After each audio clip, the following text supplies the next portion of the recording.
What we're talking about are syndromes. All right? What's a syndrome? What's a syndrome? Anybody in that front row? Here, where? What, you're looking at me, I'll look at you. What's a syndrome? Just a collection of symptoms. A collection of symptoms. It's actually a collection of symptoms and signs. What you see, what you hear. The word I love best is a constellation. It's a constellation of signs and symptoms that appear together in a predictable fashion. All right? When I was a medical student, and we used to ride horses to the school, we had hundreds of syndromes. Everybody was eponymous. They all had names. Smith syndrome, Jones syndromes, Green syndrome. And you didn't remember which one was who, and you couldn't, for the life of you, figure it out. You talk to the medical students today, syndromes don't exist anymore because, and here's my next really tough question, what's the difference between a syndrome and a disease? What's the difference? My favorite roll in the back. What's the difference between a syndrome and a disease? There's a pathology that you can identify. Exactly. A disease has an etiology. Perfect. Does it still have a constellation of signs and symptoms that appear together in a predictable fashion? Of course it does. And the other neat thing about both diseases and syndromes is they respond predictably. If I treat a disease in a predictable way, it does what it's supposed to do, or it isn't what I thought it was. So do syndromes. A syndrome appears in a predictable fashion, and it responds in a predictable way. What is the percentage of times that we do not have a pathoanatomic diagnosis, i.e. an etiology, in back pain? 60 to 80%. So we got two choices. We say to 80% of our patients, I don't know what it is, so I can't treat you. Or we say to everybody, I recognize a syndrome. I recognize a collection of signs and symptoms that appear in a predictable fashion that I can deal with in a predictable way. And that's how you treat back pain. And I don't give a damn whether you think it's the facet or the ligament or the muscle or the disc. What I want you to do is tell me, what did you see, what did you hear, and what did the patient do when you treated them? If I can make my back pain patient better, i.e. if I can get rid of their pain, do I really care whether it was the facet or the ligament? No, I don't, and certainly they don't. They want a story, and we'll come back to this. I'm not saying just say, I'm going to make this up as I go along, but what they want from you first and foremost is pain relief. Stop their pain, and they will listen to what you have to say. Order a test and write a script and say, here, I hope this helps, and don't call me again, isn't the way it goes. So, if for just a moment I can take you away from pathology, put you on syndromes, let's move forward. Most back pain, I've given you this number, better than 90% is not disease, is not major trauma, is not inflammation, malignancy. It's mechanics. Simple, basic, easy mechanics. So the question then is, and Daryl alluded to this, what is mechanical pain? I say to my patient, you have mechanical back pain. Some people love the term, some people hate the term, I don't care. But we're all talking, I hope, about the same thing. What does it mean? If I say to you the pain is mechanical, what are you hearing in your head that I just said to you? What is typical of mechanical pain? Certain movements make it Atta girl. Certain movement makes it worse. What movement hurts? Oh, that hurts a lot. What does that do? Ooh, that feels better. Here's my treatment strategy. I want you to spend very little time doing this and an awful lot of time.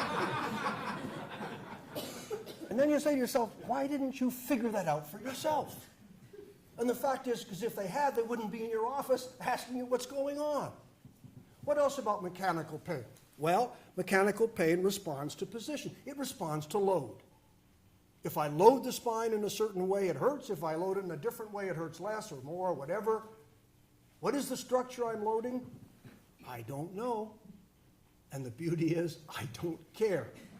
What I know is if you sit in this position, it's going to hurt. If you stand in that position, it's going to hurt less. My job is to figure that out and give you a strategy. The third thing to know about mechanical pain, and this is the key element, is it's structural pain. Mechanical pain relates to a sore structure. I don't know what that structure is in 80% of cases, but I know it's a structure, I know it's mechanics. Here's what I tell the students. You've got a sore thing in your back. It's an orthopedic technical term. It's one of these words you got to use, T-H-I-N-G. It's a thing in your back that hurts.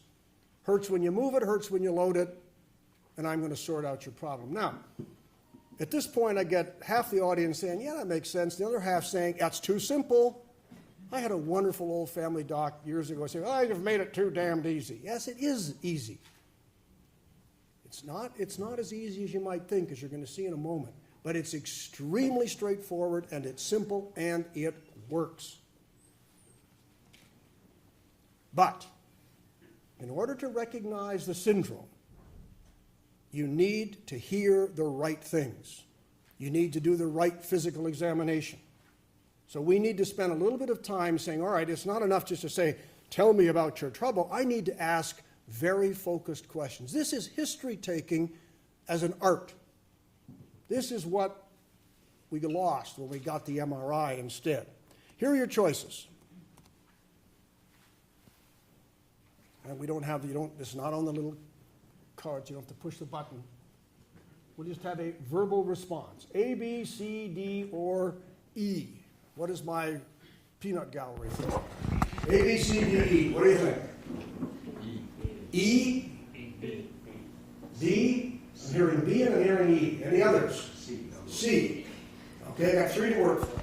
Let me take to my favorite. E. Wrong answer, but my wrong one. What brought you here today? The correct answer, a taxi. C. Where does your pain go? All over my body. And that's what I love about back pain patients. Where do you hurt? Oh, I hurt here and here. And some days when it's really bad and my ears begin to hurt and my hair vibrates. The correct answer is B. Where is your pain the worst? There is no other question. I'm sorry, if you don't get this question, you go nowhere. Now, I'm going to leave this mic, and I'm going to walk up here because I can't do this at long range. I'm going to sneak up, and I'm going to talk to you, JC, because you're close to me. I'm your patient with back pain. Would you like to ask me a question? Where does it hurt the most? In my back and my leg. The back or the leg? Which one? Both. Any more questions? When does it hurt? Aha, okay.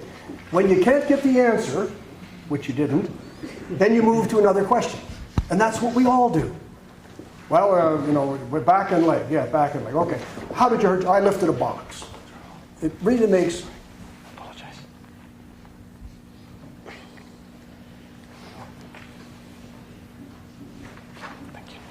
no difference about lifting anything. Mechanism, this is another neat statistic. I'll give you this now. The mechanism of injury in back pain is almost always irrelevant. We published a large study, 11,000 patients, looking at mechanism of injury. And in this group, 2/3, 66.7% to be exact, could not identify any reason for their pain. 2/3 of the time, back pain just happens. But that's not our training. So we say to this person, what did you do? I lifted a box. What color was it? Because that's very important. Or the patient says, I don't know. And what do we say? Well, you must have done something. Well, I don't think. Yes, you did. What'd you do? Well, when I was 12 years old, that's it. That'll do it. We completely miss the target. I'm leaving you and moving to another doctor. I'm going way up here to my back row. Would you like to ask me a question about where is your pain the worst? Was that the question you asked me? Yep. Where is the pain the worst? In my back and my leg. Numbness in the left side of the foot. Numbness is irrelevant. You see, if you can't differentiate between my back pain and my leg pain, then you can't identify the syndrome. In my back and leg, Which one's worse? both. If you had to pick one, which would be Thank worse? you, thank you, thank you, thank you, thank you. I'll come back and say that at the front. If you had to pick one, pick one. I say to my patients, you've got one place. What's your worst one place? My back and my leg. That's two. I want one. But they both hurt. Yes, I know they do. I want to know which one is worse. My back and my leg. That's two. Let's go to one. This conversation can be rather frustrating.